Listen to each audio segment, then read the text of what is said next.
오늘은 통합고용세액공제라는 제도를 가지고 왔습니다.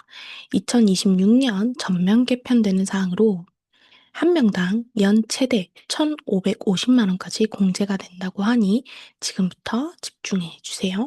2026년 전면 개편되는 사항으로 통합고용세액 공제가 나왔습니다. 직원 고용이 늘어난 경우 세금을 깎아주는 제도입니다.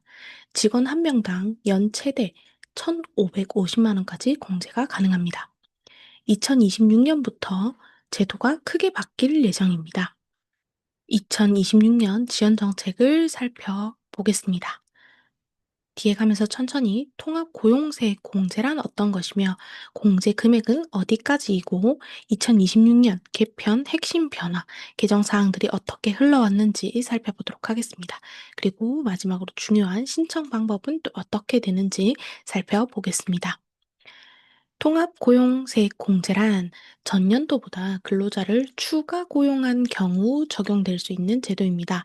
상시 근로자가 증가 인원에 따라서 법인세 또는 소득세를 공제해주는 제도입니다. 상시 근로자란 계속 고용되는 근로자를 의미하며 4대 보험 가입 여부 등으로 확인이 가능합니다. 적용 대상은 개인 사업자, 소상공인, 법인 사업자가 적용 대상입니다. 기본 요건은 전년도보다 상시 근로자 수가 증가하면 그 요건이 되겠습니다.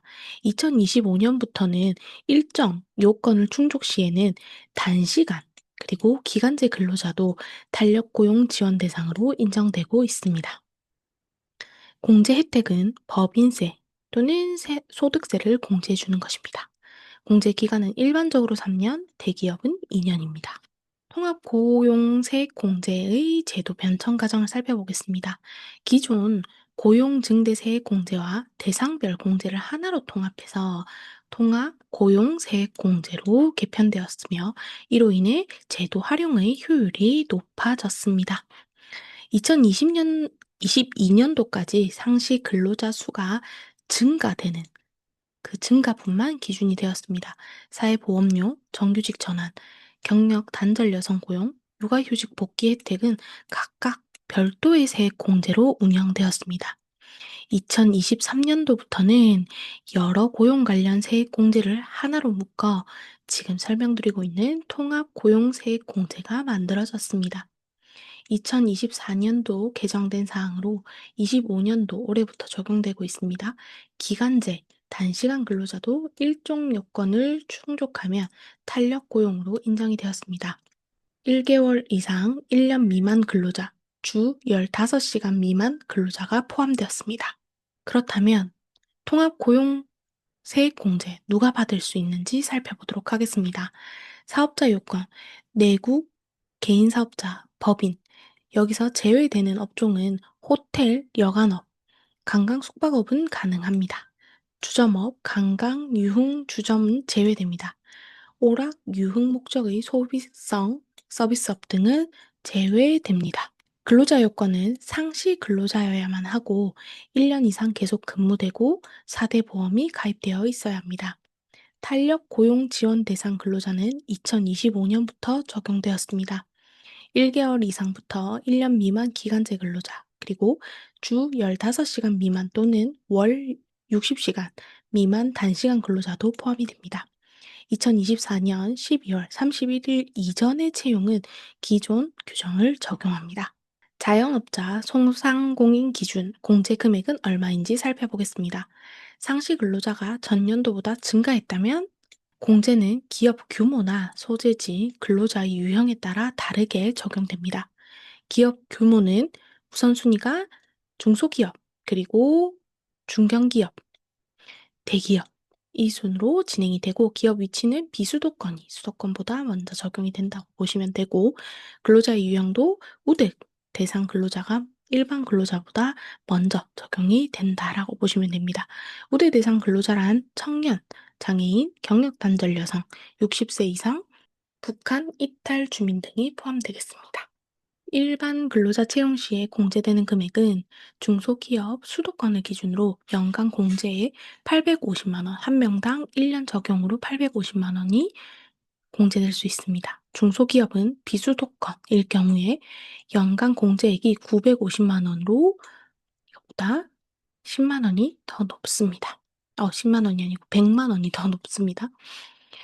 그리고 우대 대상 근로자 채용 시 공제 금액은 중소기업 수도권에서는 연간 공제액이 1,450만 원이고 중소기업 비수도권일 경우에 연간 공제액이 1,550만 원으로 최대 혜택을 받으실 수 있습니다.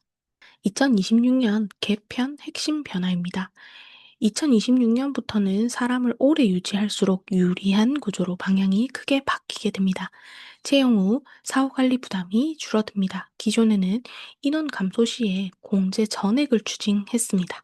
다만 2026년부터는 감소한 인원만 제외되고 유지 인원은 공제가 유지됩니다. 고용 장려 구조를 전환하기 위한 부분이므로 꼭 확인하고 넘어가 주시면 좋겠습니다.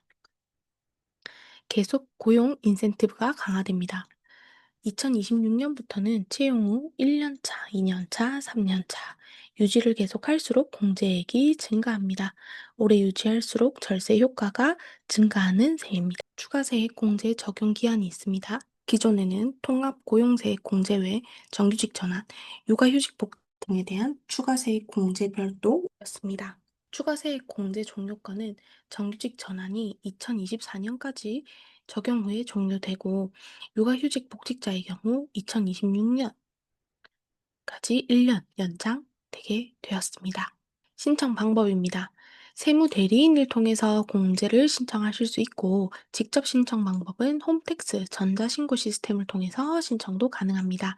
신청 전에는 반드시 요건과 필요 서류를 정확히 확인해서 공제 누락이나 추징 위험을 방지해 주시기 바랍니다. 먼저 세금 신고 신청 시에 사업 연도 종료 후에 법인세, 종합소득세 신고 시 통합 고용세액 공제 항목을 신청해서 포함합니다. 서류 제출은 근로자 증가 내역, 보험 가입 자료 등을 통합 고용세액 공제, 공제세액 계산서를 첨부하면 됩니다. 사후 관리가 매우 중요합니다. 공제받은 후에 고용 유지를 하고 변동 관리는 필수입니다. 추징 방지를 위해 직원 채용 전 필수 확인해야 하는 사항입니다. 이 직원이 상시 근로자로 인정되는지, 그리고 올해 기준 연간 공제액은 얼마인지, 올해 내 소득세, 법인세가 충분히 나오는지 이런 사항들을 꼭 확인해서 사후 관리 미흡 시에 공제세액이 추징되지 않도록 신중하게 꼭 진행해 주기 바랍니다.